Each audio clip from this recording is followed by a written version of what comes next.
Hi, everybody. This is Saad. Saturday afternoon, rainy day. Decided to take a break from writing my book to coming on the channel to discuss an article that I just became aware of in Quillette. This is by Jonathan Kay, who was kind enough to interview me on the Quillette podcast several months ago about the parasitic mind.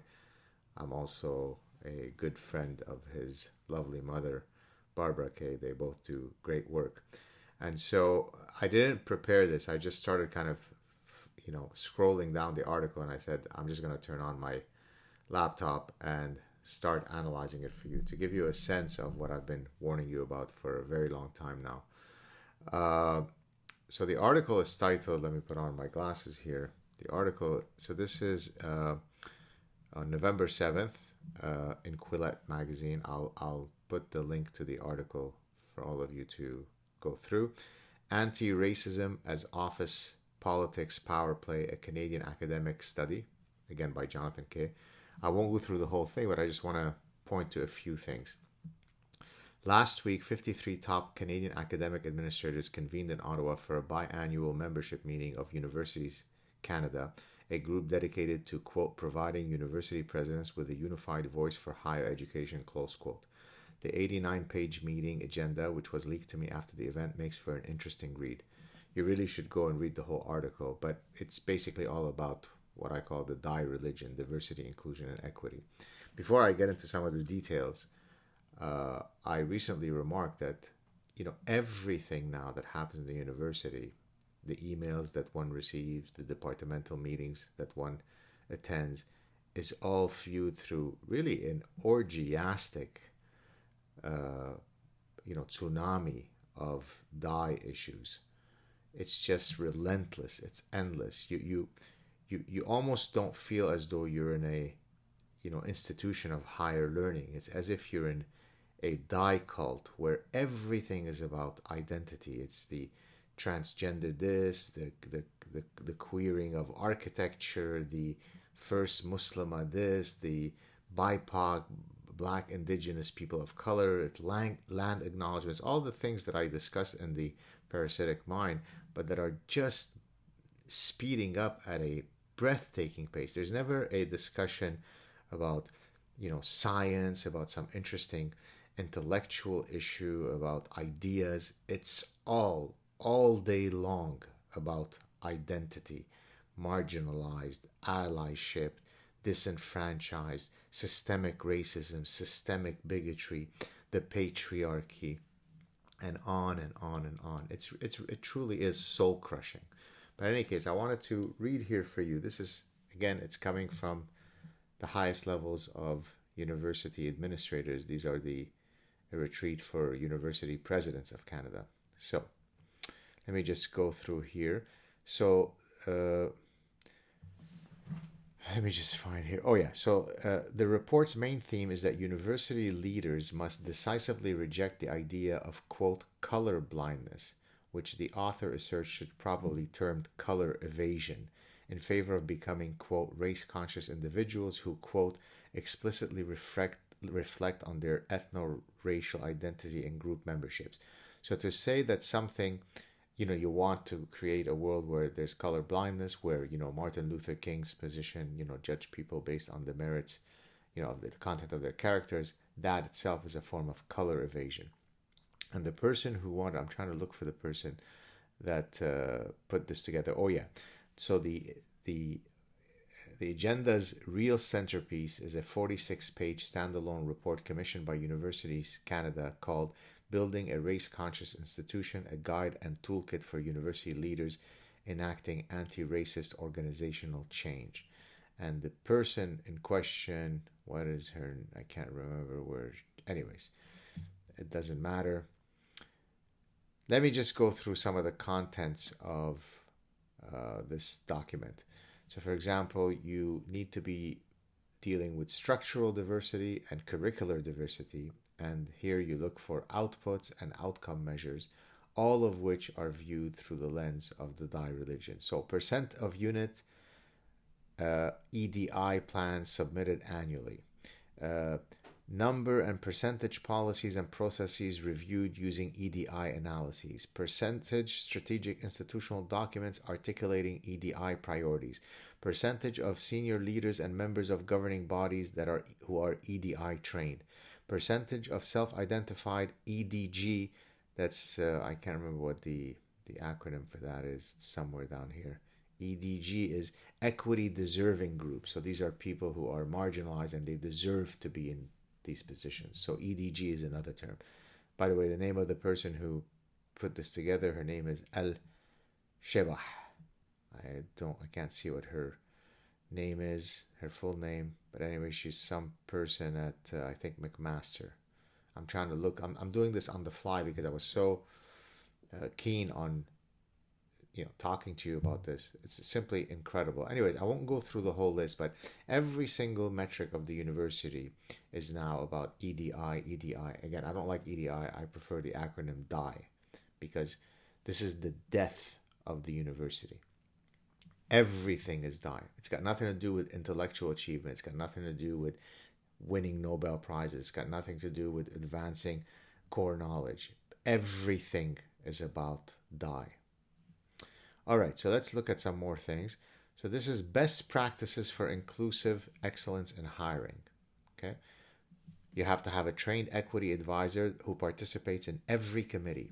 Committees must be diverse with requisite expertise and critical mass of equity deserving groups representation. All committee members must complete an unconscious bias and relevant equity anti-racism training. Employment equity gaps are obtained by the committee chair and reviewed by the committee. The job ad signals commitments to accessibility, employment equity, and inclusive excellence. A consistent, agreed upon reference letter protocol is established and followed. Both broad and targeted outreach strategies are used to recruit diverse talent. All applicants are invited to self-identify by completing an applicant diversity survey. All applicants are asked to submit a statement of contributions to EDI and inclusive excellence. I warned you about this in the Parasitic Mind. The evaluation criteria rubric integrates EDI and inclusive excellence contributions. We don't give a shit about your science. Tell us about your position on DIE. What is your position on indigenizing chemistry? That's what we care about. All right. The evaluation criteria rubric integrates EDI and inclusive excellence contributions. Evaluation decisions are thoroughly deliberated to surface any biases or inequities. The diversity of long short lists is tracked to reach in, revisit, and advance strong EDG candidates. This is the equity deserving groups. Interview questions include assessment of EDI and inclusive excellence contributions. Employment equity goals are prioritized when multiple finalists are in the zone of excellence. A search summary report is completed after every search process. Appointment offers are made considering equitable negotiations principles. Strategies are implemented to support, develop, and retain new appointments. And then it goes on and on. So here now, let me just go through developing an EDI strategy for race-conscious institution. Now, this is what 53 presidents of Canadian universities are spending taxpayer time doing. Not how do we become more educated, how do our children become more well-rounded individual, not how do we become more competitive in science, how do we cure cancer, how do we solve the most important problem in mathematics, how do we understand the evolution of human consciousness, how do we make better models to understand the economy or consumer choice, or study Shakespeare or study the ancient Greeks. That's secondary to DIE principles. It's all about DIE. Okay? Have you strongly articulated the case for diversity, which situates equity, diversity, and inclusion EDI efforts as essential to the mission and to achieve excellence? If you don't score well on that, you're a shitty university. We're watching you. Have you established or designated a senior administrative position tasked with leading institution-wide efforts to strategically advance EDI and anti-racist organizational change? By the way, the people who are sitting in these positions many of whom are not professors. They don't have PhDs. They didn't spend 30 years as professors. They make more money than I do. So I publish 1 million scientific papers. I write books. I supervise graduate students. I go into the classroom. I appear in front of the media 100 times. I advance the reputation of my university. All that I do is nothing compared to someone who comes in, who sits as the czar of the Dai religion at my university or any other university, and they, by definition, become much more important than just a measly professor, and they make more money. Have you engaged senior leaders and members of governing bodies to develop anti-racist leadership and governing capacities? Let me go on here with some more Dai stuff.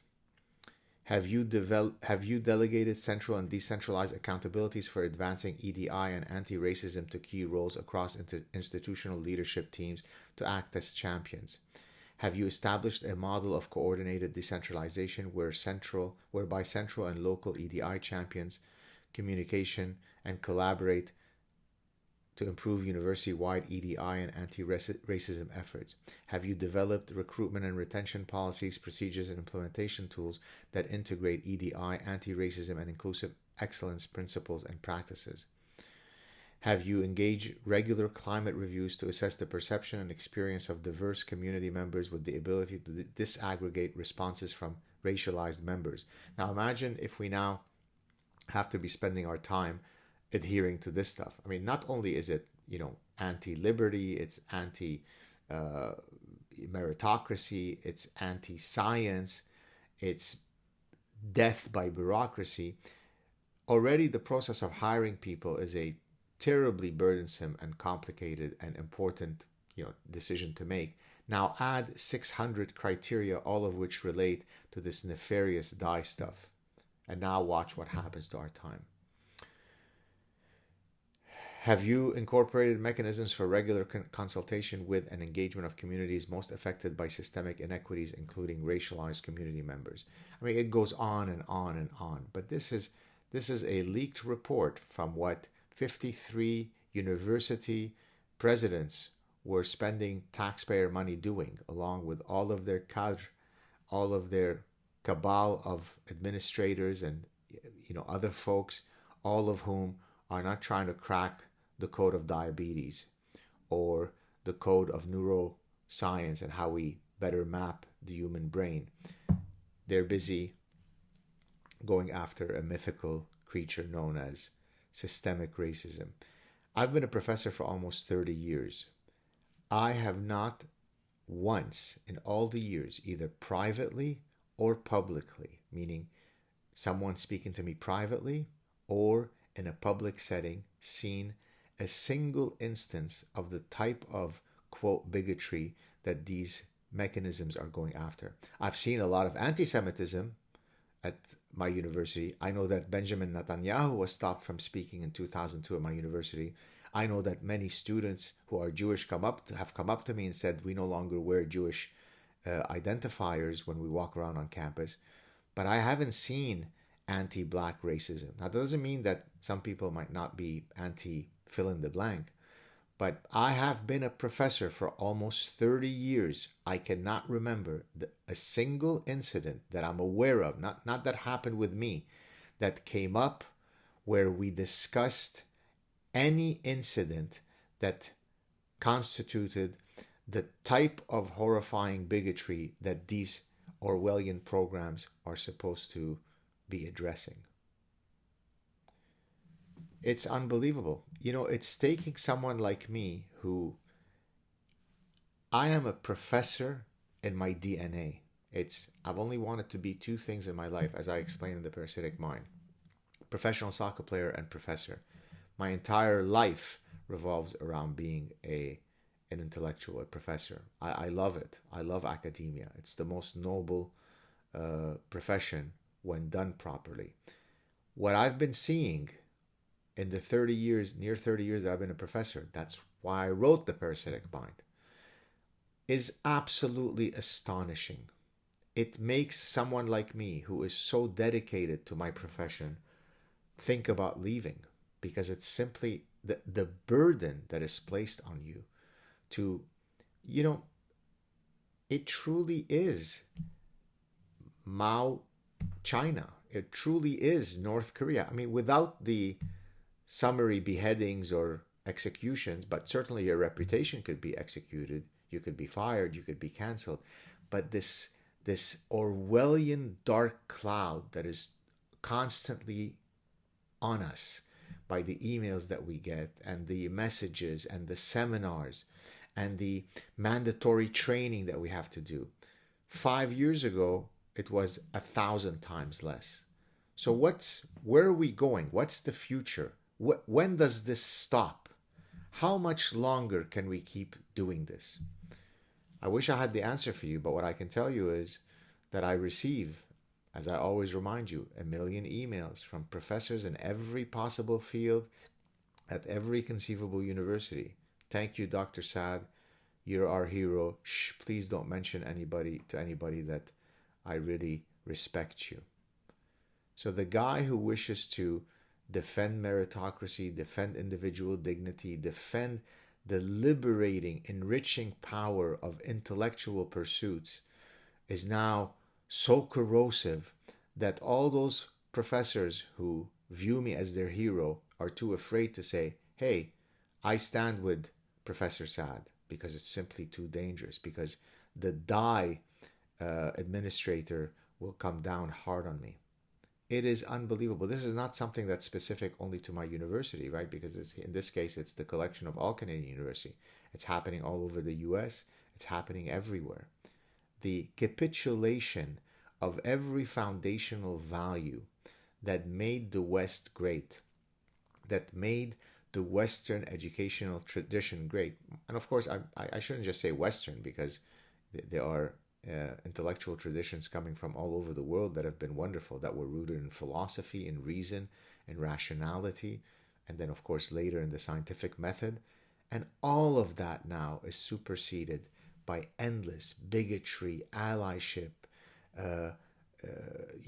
transgender, indigenous, land acknowledgements. We are sitting on stolen land. We are bad. White fragility, white privilege, anti-black, anti-racism, and all. It's just unbelievable. And again, I'm the first. I'm about as socially liberal as they come. I'm the first who fights for everyone's right to live free of bigotry. But when you walk into the magical grounds of a university, the only thing you should be pursuing is intellectual landscapes. It's not a place where we engage in collective therapy. It's not a place where we engage in collective victimology. It's not a place where we fix intergenerational accounting systems. You did this to me and I did that to you. I'm still waiting for my reparations for my people having been slaves in Egypt. I haven't got to them. I'm still waiting for reparations for what happened to my family and me in Lebanon. It's not happening. Anti-fragile people face difficult situations, they overcome them, and they move on.